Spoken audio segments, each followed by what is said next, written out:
¿Cómo hacer de la evaluación una evaluación formativa? Hola, ¿qué tal? Bienvenidos a un nuevo episodio de Paradoja Educativa. Yo soy el profe Elías Sepúlveda y hoy analizaremos la experiencia de dos docentes quienes están interesados en cualificar su práctica pedagógica y nos cuentan cómo desarrollan los procesos de evaluación en el aula de clase.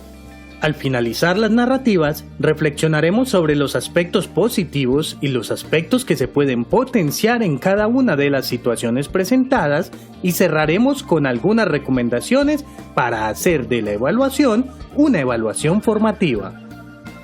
Los hechos y situaciones presentados en este episodio no corresponden a personajes reales. Hacemos su representación con fines ilustrativos. Evaluación. Didáctica. Nuevas tendencias pedagógicas. Adaptación al cambio. Esto es Paradoja Educativa. Un programa para analizar, debatir y proponer formas del ser y el hacer en educación. Acompáñanos.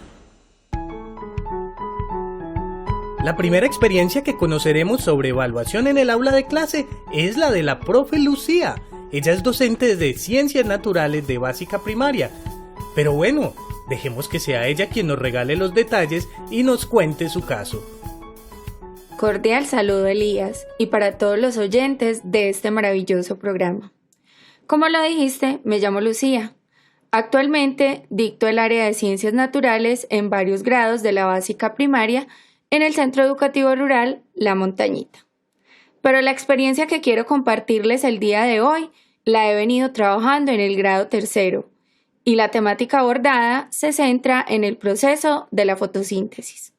Con mis niños comenzamos a hacer un recorrido por todos los alrededores del colegio para observar con mucho detenimiento las características de las plantas y así poder introducir el tema. Luego visualizamos algunos videos explicativos y consignamos en el cuaderno las respectivas definiciones. También complementamos la información con actividades tomadas de un texto guía y dichas actividades fueron resueltas por equipos. Al finalizar todo este recorrido, propuse a los estudiantes una prueba escrita con preguntas que indagaban por la definición de la fotosíntesis. Me sorprendí mucho cuando más de la mitad de los estudiantes perdieron el examen y tuve entonces que realizar una actividad de refuerzo.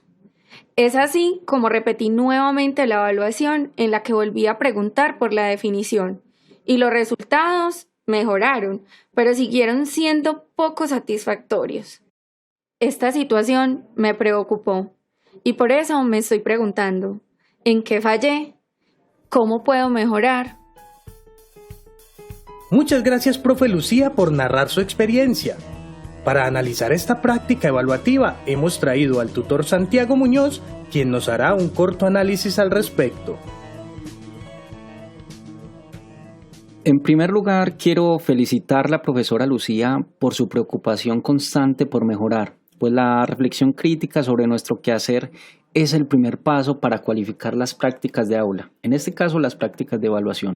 Asimismo, valoro de esta experiencia estrategias como la salida de campo, el trabajo en equipo y las actividades de refuerzo. Pensaría que la distancia entre sus expectativas frente a los aprendizajes de los estudiantes y los resultados finales se produjeron por varias razones.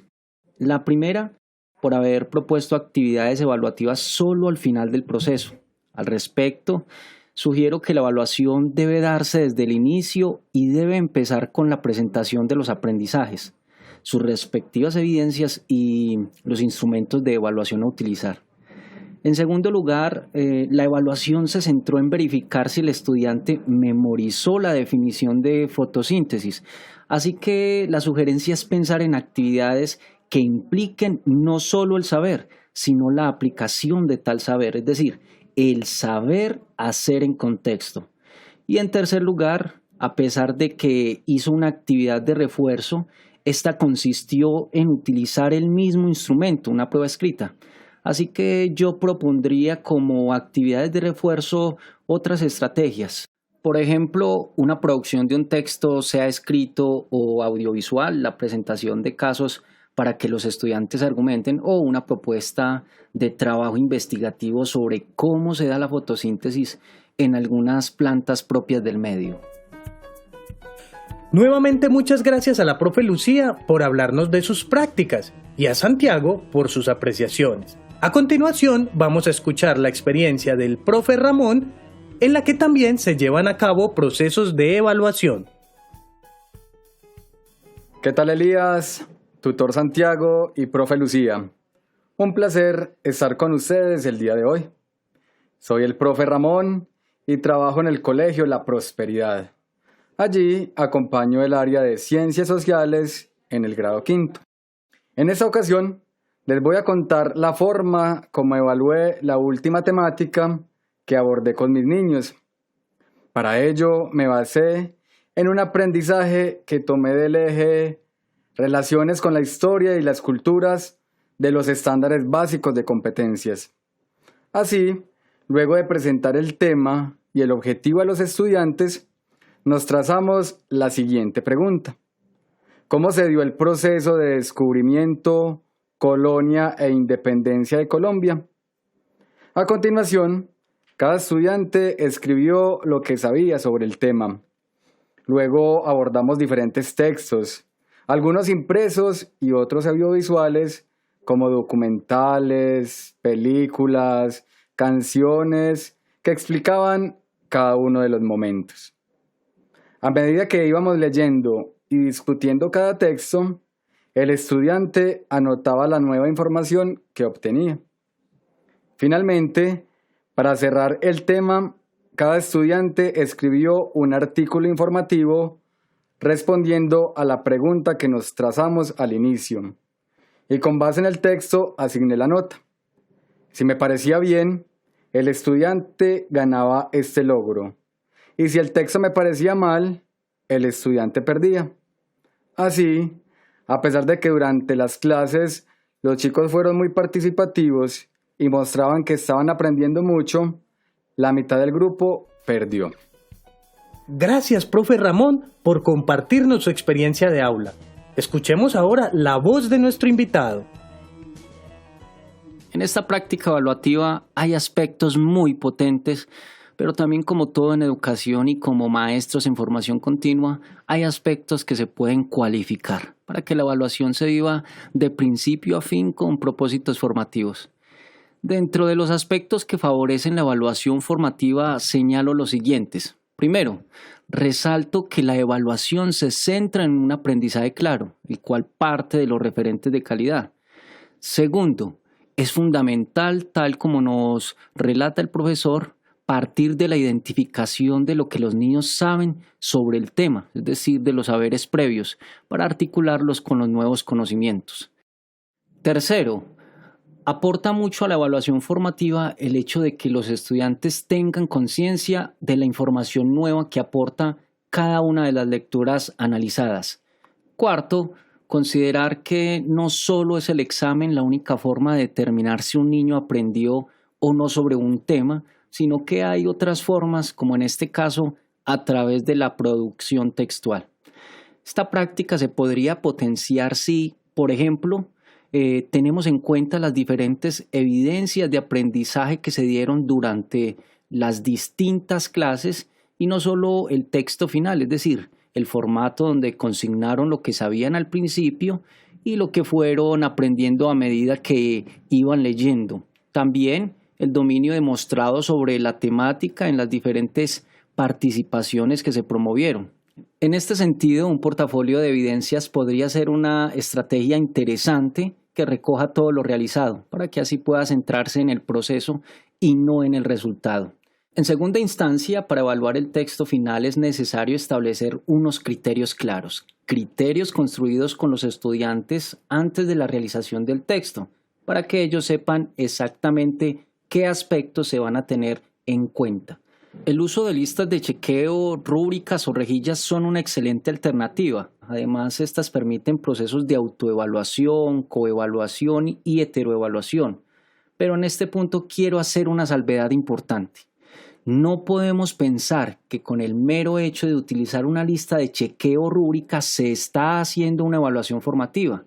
Si dicho instrumento se utiliza para asignar una nota y así determinar quién gana o pierde, solo estaríamos calificando. El trabajo con la rejilla se vuelve formativo si se utiliza para mostrarle al estudiante los aspectos que debe mejorar y efectivamente ofrecerle los espacios y los tiempos para que mejore su producción y alcance los criterios establecidos. Es decir, la rejilla es formativa en tanto ayuda a establecer en qué punto está y qué debe hacer para llegar a la meta.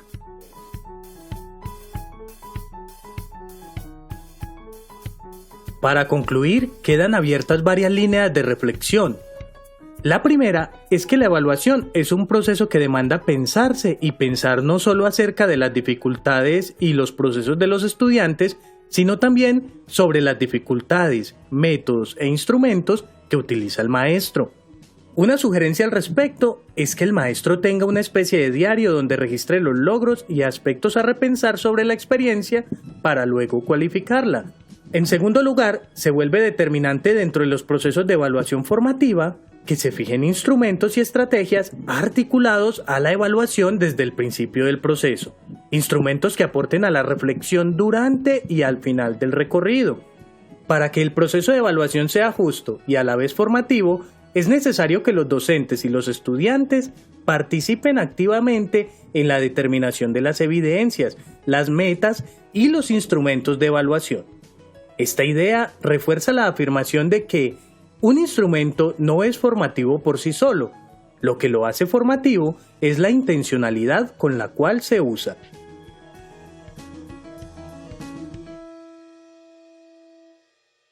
Esto ha sido todo por hoy sobre prácticas de evaluación formativa.